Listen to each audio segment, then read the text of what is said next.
We like the narrow gauge.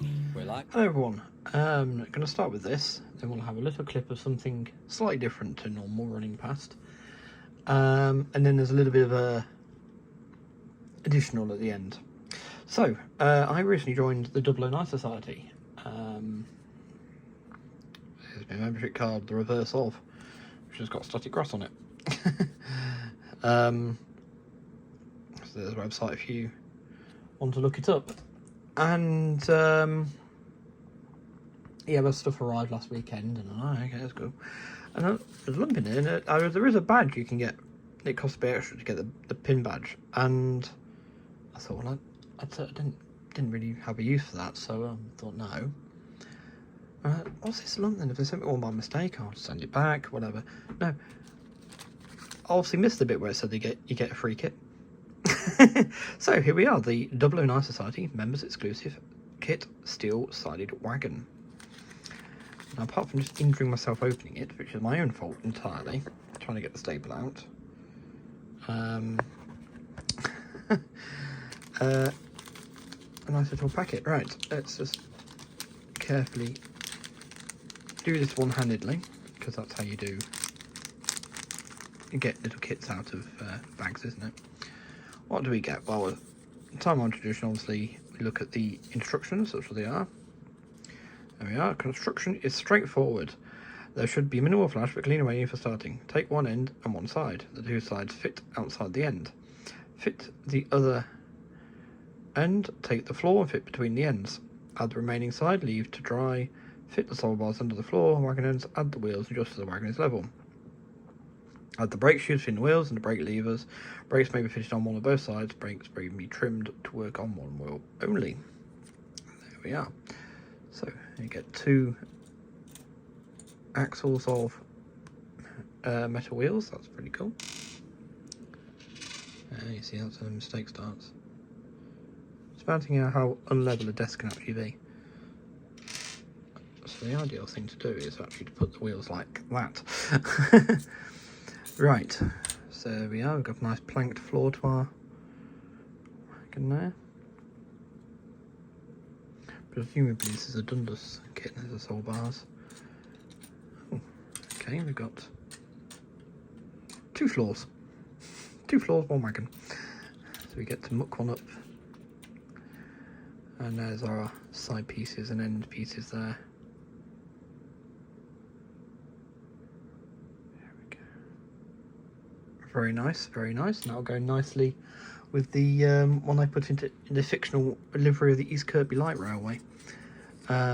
This one's going to be in the main livery for my little narrow gauge heritage sort of Statfold inspired layout, which is going to be the Miners Bike Railway. So I get to use all the decals / transfers, depending on your preference, for the Midland Railway. MR, you see? Yeah, you see, clever. Not stupid iron cabbage looking. And onto that, let's see the train run past and we'll get on to a little bit of talking I want to do at the end. Alright, speed of spoon.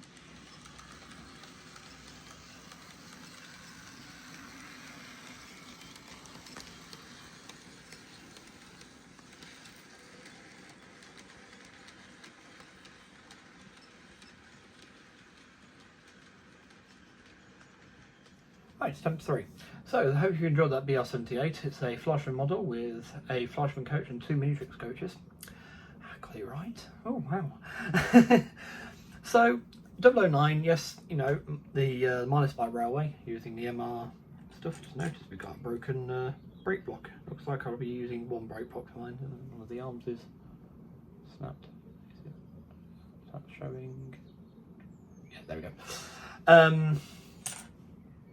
But anyway, but yes, I just wanted to touch a little bit, piggyback off a little bit of Anthony's recent video, just add my agreements in everything he said there. Is I am one of those people where something said in jest or as a throwaway comment, you know, a lot of people go, oh, what were you getting upset about that for? And this has happened at work most recently, where actually it was last year before now, but where something was said and it really upset me. It truly threw me into a downward spiral by a manager, and the chat was had afterwards, and I mentioned something that they'd said. I said, it's like the time you said this. And they went, did I say that? I said, yeah, it was da-da-da-da-da. And I gave them the day, month, the year, you know, whatever. They went, blimey, I didn't mean that like that. And I said, well, it stayed in here. And that's what I just wanted to add to, is just hopefully give a bit more insight on that one. It's not going to be hugely long. I'm trying to keep it as short as possible, as far as the third time recording this. But the best example is, I believe in my heart of hearts that I'd have had a Great Western layout set up and running by now. Over the top of the N gauge, in double O gauge, with my beautiful collection of locos. I've got the stuff here. I've got a packet. Give me a second. I've got a packet here from that's a DCC chip. But I do have a pack from Bachmann, from their spares department, which is the DCC socket for the pannier and the Prairie I've got, small Prairie and the pannier I've got, to actually make them DCC ready, because the same model just had it, the wires are all there, all soldered to another little circuit board in both locos. So it's just a case of desoldering that, put the decoder slot one in, solder the same wires back together. It's already half done for me. Just this model obviously was just literally before they became DCC ready. So I've got those to do that with. I have a wonderful collection of Great Western double O gauge, but it's worn me down. I've been worn down by things that are said as jokes. The people aren't trying to be nasty to me, I don't think. It's not coming from YouTube, this one, but it's just an example of some of these throwaway comments that sometimes seem to be like, oh, there's another person saying that to me. And the Great Western is a big target. I have my second cousin's husband is into railway, so the double O layout. My Great Western stuff is banned from his layout. You're not allowed near it. If I have an LMS engine, if I took my Midland 4F, for example, over, then that would be fine. So it's not my stuff, it's my Great Western stuff. I don't even think my big pannier would be allowed on there, the big 1500 class pannier, which I noticed more and more damage on that daily, and I'm half wondering if I'd put it in Great Western livery just to have it match all the other things. I know they did one in Junior Rail livery, but I'd have it as 1501 still, I think, just to keep so it had its identity still. But anyway, I digress. Yeah, so I absolutely love the GWR, as many of you will know. But they all look the same, they all look like 57XXs, or it's a big 57XX with a tender. Yeah. And the person who is the most common one to say it to me, I'm not attacking you personally, I just use this as an example of things, and it does start when I have challenged it. I have said, okay, it's a boring joke now, and I get stuff back, it just feels like a constant wall I'm up against. I'm not asking anyone to like the railway, they don't have to be his best friend, but just not have that wall of every time it's mentioned, this gets heard. I did say it's not just like one person, it's multiple people, it's people I know, people I don't know. I had someone say to me, oh, it's a nice top you've got there. I was showing about the engine on it though. Okay, you get people's likes and dislikes. And I was, oh, what's wrong with it? I ask. Oh, it's Great Western. And this was a model railway club in the heart of Great Western territory. No, honestly, again, just because you're there doesn't mean you have to be into it, but wow, you do know. Yeah, that was your local railway. And that's why I don't hate the LMS. It's on my doorstep. I don't see the reason to hate any railway, to be honest with you. I mean, I dislike the WC&P. I dislike the S&D. Oh yes, S&D JR. I dislike both of them. I don't really care for either. Nothing else railways in the West Country, by the way. the junction in Yeovil Junction was fantastic. There we go. Some of my best friends are warriors in the West Country. But no, it's things that just sort of mount up and you just go, oh, look, I'm not doing this railway for YouTube. I'm not doing any of this for YouTube, and I know that's something Anthony touched on. And really, I don't, and that's what's really helped me with Crystal's hobby blog, and I found that so generic, and there's going to be something else apart from railways and planes and that coming on, which is in the shape of these. At some point, there might be streams painting them. I haven't quite decided that yet. But,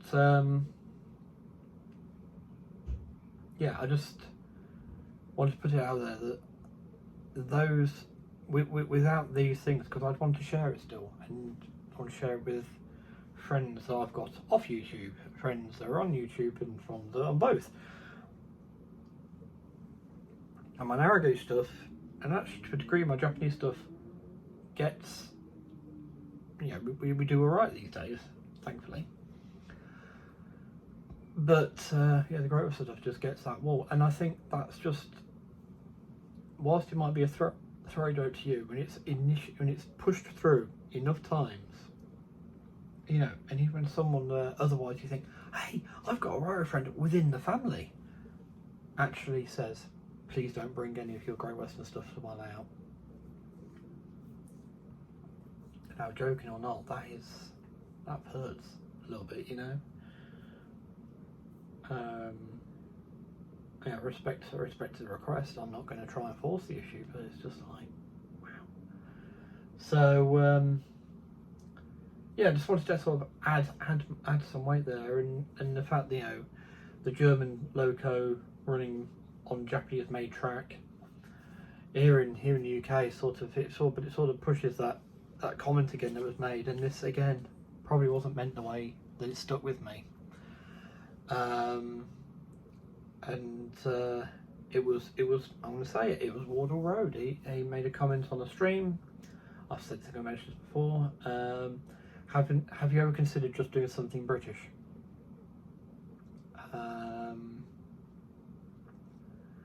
And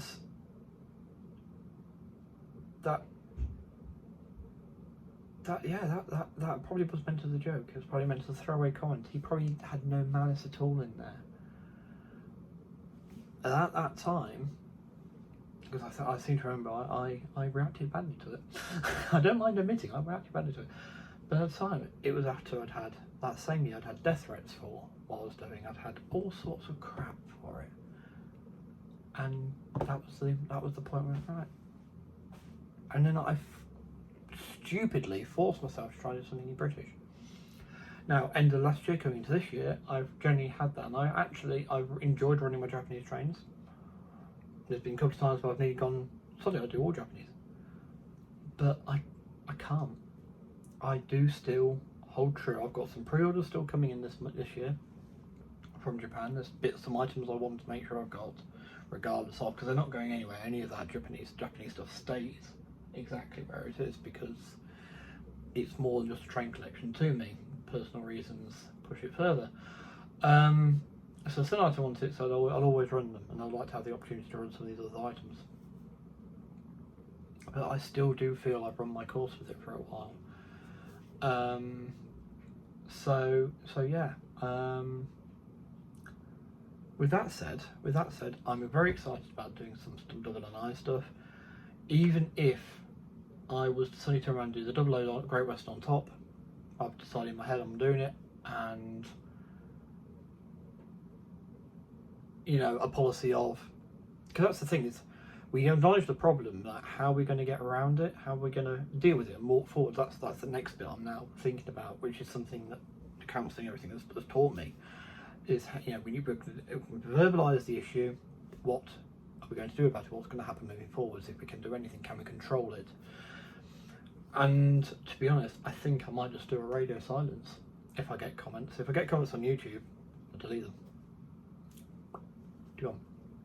If I get ones on Discord or Facebook or whatever, if I haven't got the power to delete them, I will just ignore them. And when I say ignore them, it will be a case of, oh, you know, I'm quite pleased with this. Oh, it's a 57 XX when it's, you know, I don't know, it's a Hall or something. Oh. And then it'll be like, have you had a good day? would be the next question, or something like that. It would be, I'll say something else. I won't even acknowledge the fact. I'm not going to try and argue against it. I don't know if that's the route. What do you think? I'll ask you folks. What do you think? And I think we still need to try and stop this tribalism amongst the railway companies. A bit of friendly banter never hurt anyone. The LNER and the LMS, great rivals, of course. A bit of friendly banter never hurt anyone. But between those, but don't get nasty. And if someone sort of says, look, that joke's getting boring now, whatever, try and listen to them. It's not a, right, let's see how far I can push them. Let's see how far I can push them now. Because we lose friendships that way. And I think the world needs more friendships, not less. So, yeah. Anyway, I've rambled enough. It's said now, it's out there. But yes, so yes, 009 and a Great Western layout potentially, but obviously 009 is not all lost. If I don't end up doing it over the top of the end gauge down here, then there's shunting planks there. There's another one of those layout in a box boards upstairs. I can do something still with it. And the beauty of it, it's all nice and tiny. Even a double fairly is only so long. I think it is about that long. So you know, it's that, and it can all run on this twin track down here, which might end up being British in soon now. Now a lot of folks have made some very good suggestions on that one about, oh, you should make it nice and generic, which is basically what I've done with the shunting plank. You make it nice and generic, but I'd like some building. I like some buildings in the background with some signal box and stuff like that. So it could well end up being British, that bit down there. I've already got a nice little collection of UK locomotives. Yeah, my Class 17, 24, 31, the Ivet 2MT, the Pannier. I have got two of the Great Western Moguls on pre-order. I have the Large Prairie on pre-order, so there is more Great Western stuff coming. It's kind of like I like the railway, but yes. But anyway, and also I'd like to start streaming again. So I can't promise it'll be all railway, but you'll be let know at least a day in advance, I'm sure, or earlier that day at least. But that'll be the usual stream time of 9 o'clock. Yeah, that'll be Saturdays, 9 o'clock, where possible, obviously, because, you know, got trips and events out. I will be at the Stafford Railway if anyone's for their model show on the 13th. I'd like to say hello. Potentially there with my good chum Greg, who's just getting back into the hobby as well, doing some 1980s blue diesels, very, very nice. Yeah, right, till then. And there's other videos. I've waited on for a quarter of an hour now. I didn't. Sorry if you've made it this far. Thanks for watching. But yes, so yes, your thoughts on how to deal with, how do we move forwards with it? And just, like I say, you may make it as a joke, and if that person says, sorry, that joke's really boring to me now, it's like, alright, my bad. You don't have to say sorry as such, just my bad. Alright, my bad, sorry, misread the room. Or, yeah, if you really want to go further with it. Anthony, my apologies if I overstepped the mark slightly, but I thought it was just worth, as someone who was sitting there going, yep, I know that one, yep, I know that one, while I was watching a video, possibly worth me just going, here's as someone who does also know what it's like to have a brain that holds on to the stupidest throwaway comment by someone else as if it's a life or death situation. Shed a bit more light on how it can affect, because I say I do believe I could have a full double gauge layout sort of set up and running, you know, shut end to end into the station, out of the station sort of thing, but I could have that running for now otherwise. Right, so stay safe and be well, and there will be there won't be a video on the wagon, I don't think. I might do it on a stream now at some point, so there's not in a rush because I need some couplings to build it with. See how it goes together, and that's the other how I can get the couplings onto it. But yes, right, take care all, bye.